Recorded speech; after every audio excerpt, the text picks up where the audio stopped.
അല്ലാഹു സുബ്ഹാനഹു വ തആല ഷെട്ടികളുടെ എല്ലാ ചലനങ്ങളെ അതേ സമയത്ത് ചെയ്യുന്നതിനു മുമ്പും ചെയ്ത ശേഷവും ചെയ്തുകൊണ്ടിരിക്കുന്ന സമയത്തും വീക്ഷിച്ചുകൊണ്ടേയിരിക്കുന്ന റബ്ബിന് എപ്പോഴും വിചാരണ ചെയ്യാം, എങ്ങനെയും വിചാരണ ചെയ്യാം. അവിടെ വിചാരണയുണ്ട്.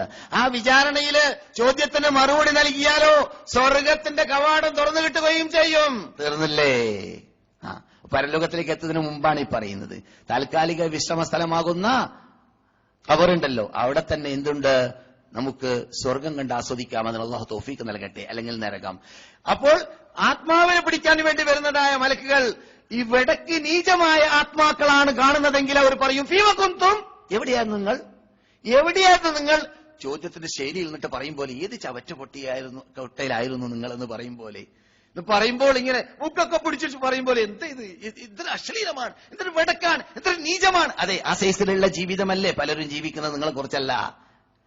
ജീവിതമാസകലം അശ്ലീലത്തിൽ, പൈങ്കിളി സാഹിത്യത്തിൽ, തട്ടിപ്പിൽ, വെട്ടിപ്പിൽ, അനാചാരത്തിൽ, അക്രമത്തിൽ, അനീതിയിൽ, പലിശയിൽ. എന്താണ് മനുഷ്യൻ കാട്ടിക്കൂട്ടാത്തത്, ചെയ്തു തീർക്കാത്തത്? ഇതൊക്കെ ചെയ്തുകൊണ്ടിരിക്കുന്ന മനുഷ്യൻ റസൂല് പറയുന്നു, ഒരു തെറ്റ് ചെയ്യുമ്പോൾ ഒരു കറുത്ത പുള്ളി ഹൃദയ കണ്ണാടിയിൽ വീഴും. അപ്പോൾ ലക്ഷക്കണക്കിന് തെറ്റുകളുടെ കൂമ്പാരം ചെയ്തുകൊണ്ടിരിക്കുന്നവൻ ഏത് രൂപത്തിലായിരിക്കും ഉണ്ടാവുക പറഞ്ഞറിയിക്കേണ്ടതില്ല. അതുകൊണ്ട് മലക്കുകൾ ആത്മാവിനെ പിടിക്കാൻ വേണ്ടി വരുമ്പോൾ ഒരു ശൈലിയല്ല പറഞ്ഞു,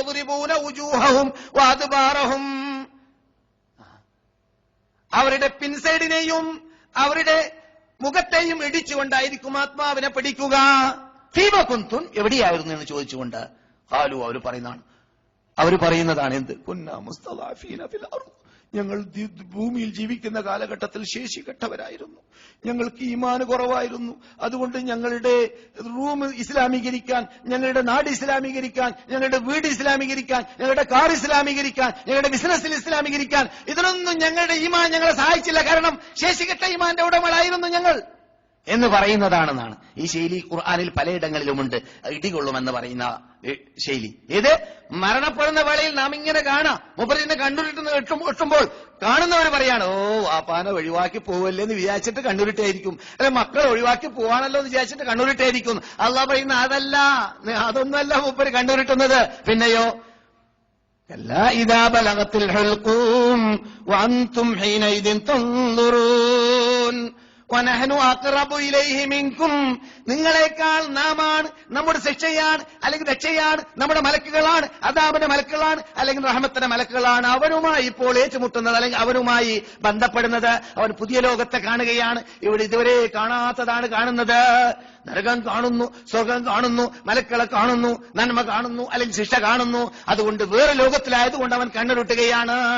അതെ, വഅൻതും ഹീനഇദിൻ തൻദുറൂൻ വനഹ്നു അഖറബു ഇലൈഹി മിൻകും വലാകിൻ ലാ തുബ്സിറൂൻ, നിങ്ങളെക്കാൾ അവനിലേക്ക് ഞാനാണ് അടുത്തവൻ, നിങ്ങളത് കാണുന്നില്ല എന്നത് യാഥാർത്ഥ്യമാണ്.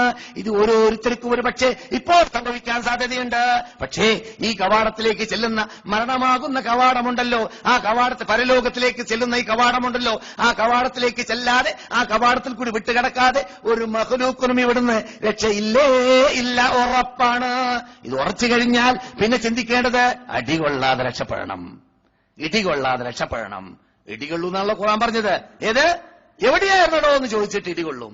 അത് രക്ഷപ്പെടണമെങ്കിൽ ആത്മശുദ്ധീകരണം ഇന്ന് തന്നെ ചെയ്തോളീൻ, പാശ്ചാത്തപിടിച്ചോളീൻ, ഖേദിച്ചോളീൻ, ദുഃഖിച്ചോളീൻ. ഞാനൊരു വൃക്ഷമായിരുന്നാൽ തരക്കേടില്ലായിരുന്നേനേ, സ്വർഗത്തിന് ടിക്കറ്റ് ഭൂമി എന്ന് കിട്ടിയ ഉമർ ബിൻ ഖത്താബ്.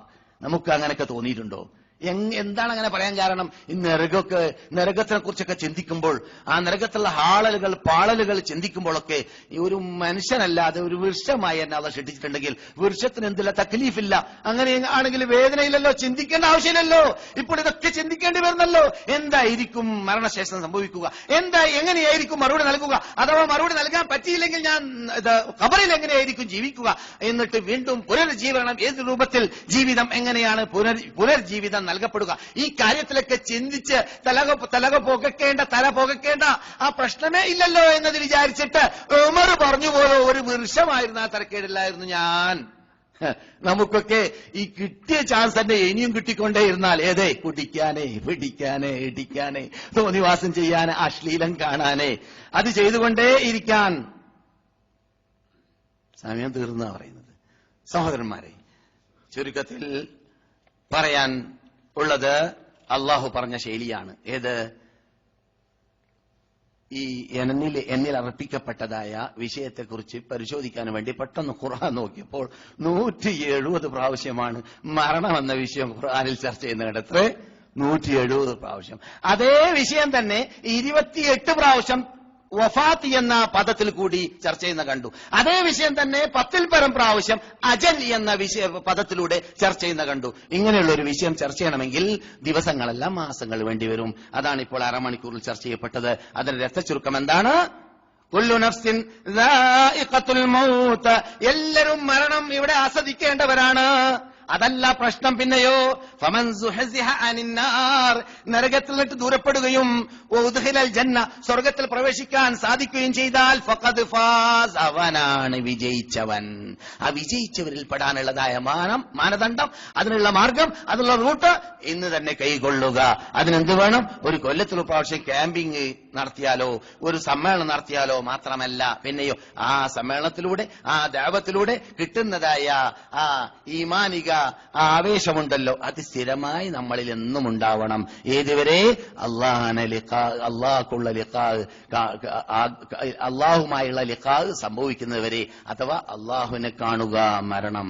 ആരെങ്കിലും മൻ അഹബ്ബ ലിഖാ അല്ലാഹ് അഹബ്ബല്ലാഹു ലിഖാ, ആരാണ് അള്ളാഹിനെ കാണാൻ ഇഷ്ടപ്പെടുക? നന്നായി ജീവിക്കുന്നവൻ. നന്നായി ജീവിക്കുന്നവന് നന്നായി മരിക്കുമെന്ന് അവന് പ്രതീക്ഷയുണ്ടാകും. അതുകൊണ്ട് അള്ളാഹിനെ കാണട്ടെ, മരിക്കട്ടെ.